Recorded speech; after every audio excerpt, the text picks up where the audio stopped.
of imagination.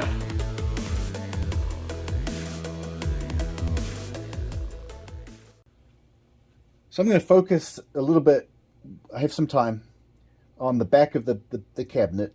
I'm going to take the board out and sort of semi-permanently attach these different blocks. I may have to move them, I have no idea. I'll put the board here. I want to also sort of semi-attach these. They do have glue strips on the back and a peel-off thing. I'm just going to use screws, just in case I ever need to move them. But I just really want to tidy this up, and so I can start sort of laying in where the different cables are going to come in and feed through. So this is my focus today. So all we're doing today is I'm just going to mount these on here. I'm going to be mounting this board here. I use these little feet, standoff feet. And the circuit board, you've probably seen this in maybe if you've watched the other videos. Circuit board just stands there like that. And then also on the side of both sides, sort of the input and the output, I'm going to use these little black clips here. Probably mount these like this, and so wires will be able to feed through here and keep it close here, just so they're tied up, sort of tied up and organized. So I'll just place these randomly along either side, and that's this board. Hopefully, until I have to change it.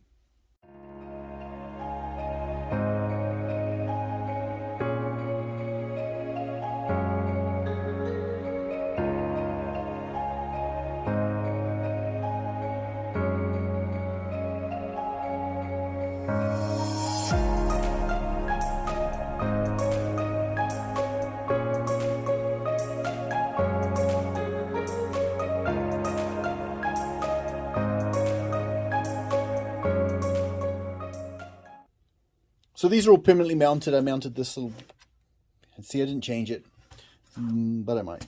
Oh no, I'm just kidding. So these are called terminal blocks, screw terminal blocks. It allows you, for one wire to come in here and then wires out here just for easy connectivity. There's these things here. I'm calling them bridges or jumpers or terminal strip. I don't know what the technical name is, but it just allows you to sort of insert here, which means these technically all join together. So if this is my common strip, I believe, or no, 12 volt. So I will have 12 volts coming in here, and by using this barrier strip here at the back, every pin coming out of here is going to be 12 volts. I don't need to sort of wire all of these together. I don't know if that makes sense, but it does to me.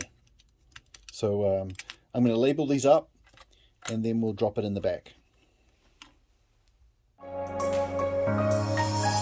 So I've got far left, I've got 5 volts, my common, so every black from every power supply is going to join through the common wire.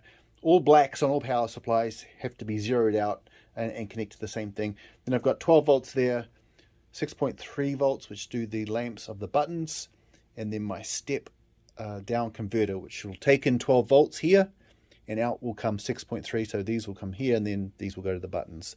So let's put this in. So this is the back of the cabinet. You can see there's a bit of stuff here. It's not too messy. There's a little bit of wiring, but once you add more wire, it's going to look pretty chaotic. Before I drop the board in, I just, there's a couple of audio components there. You've got this big 8-inch subwoofer. Oh, heavy. And then you've got the bass shaker. These go at the back. These are obviously audio related. The audio thing is going to be last because there's a lot more flexibility with the wiring, and I want to keep the audio wiring very separate from the power. But once I put this board in,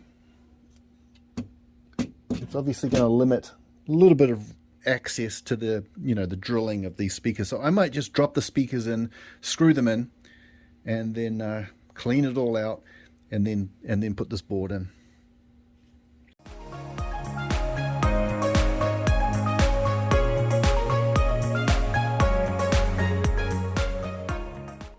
So I'm going to be installing the subwoofer and the bass shaker at the back. I'm just going to use 1-inch screws to go through.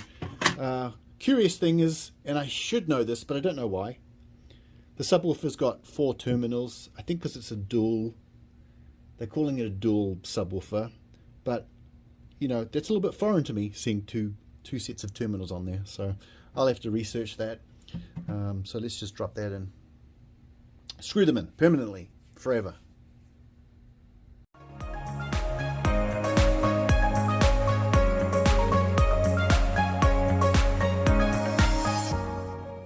So the subwoofer's in and the bass shaker is in. I'm going to install a couple of power cable management strips. I got these from Amazon, 20 bucks maybe. You know, I always tell you the wrong amount. But there's an adhesive strip on the back, which I might use, I'm not sure. Cable runs through it. There is a cover, and these sort of junction boxes where you can sort of feed it. So on the back there, over there, there's just going to be a single one, and then it's going to just kind of come up here. So pretty easy one. I am going to cut this, and so let's do it.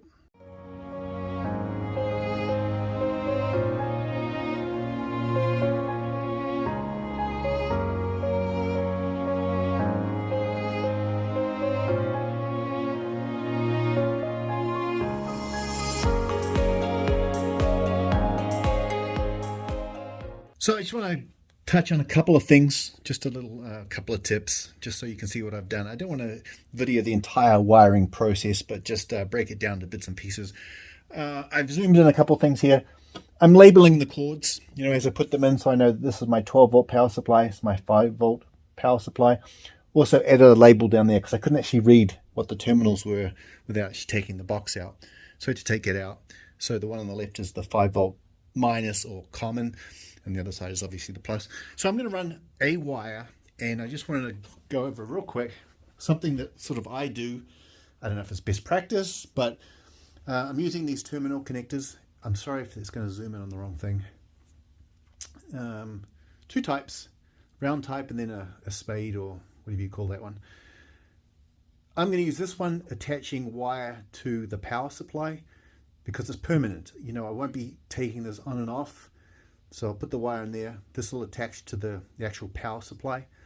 And I'll use these ones at the other end because I may be taking them in and out, maybe doing different things with them and moving them. So that's what I do, just for the power supply, the round one, and then the terminal, you know, the spade on the blocks that I put in there. So let's just quickly put maybe a 5-volt red line from the power supply to my 5-volt terminal block. So as you can see, I've got the red wire, which is carrying a positive +5. It's going to my power supply, sorry. The black one, which is the common wire. So the red one's going to go to here, the black one's going to go to here. So I just fed it through the track, and I'm just going to, I'll do the 5-volt first. So I just need it to be into here.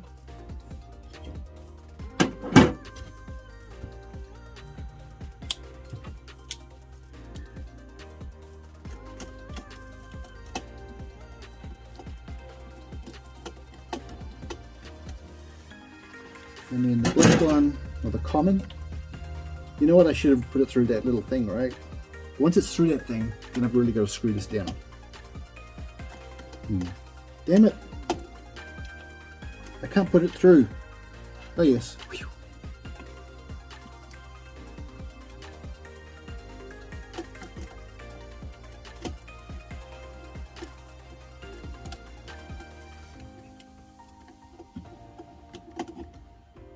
Nice and tight.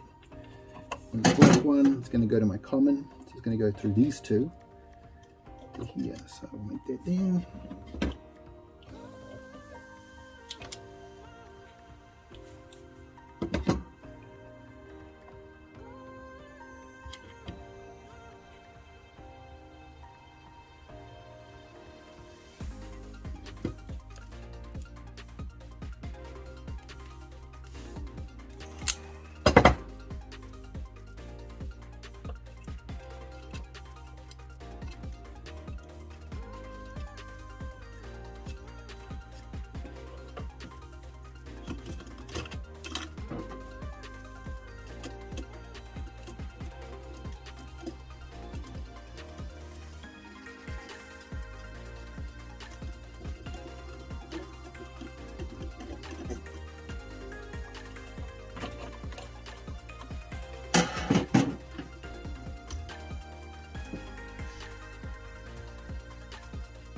So that's the wiring done very, very quickly.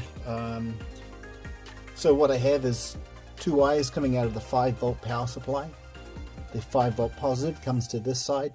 My common or my black wire goes to this side. With these terminal blocks now, even though I've got 1 wire coming in, I've got them all joined with these jumpers, which mean every terminal out of here can be used. So this one has 4 terminals. It can go to 4 different places, this common one. So, you know, if I've got them on. So if I chuck the black on this side and the red on this side, you'll see on my right, sorry, 4.8. There we go, 5 volts coming out, and it's the same on every terminal. It'll all be the same because they're all essentially joined together. So I'm happy with that. I like the way the wire comes in through these hoops here. It's going to look really tidy with the brackets on. But that's kind of the first wiring step. Tons more to go. The other thing I might think about is numbering, coming up with some sort of numbering system. You know, they do have numbers on here and maybe write it down on a piece of paper where each wire is going to. So if there's ever an issue of troubleshooting, I then know that number 5 is going to X button, etc., etc. So I'll just think of that mentally. Some sort of numbering system. I might put tabs down here or something. I'll figure it out. But essentially, that's what's going to happen. So I'm really happy with that. It's just another little step. I might just end this video with this because I'm only going to just be repeating it on the other side. And then we'll just continuing.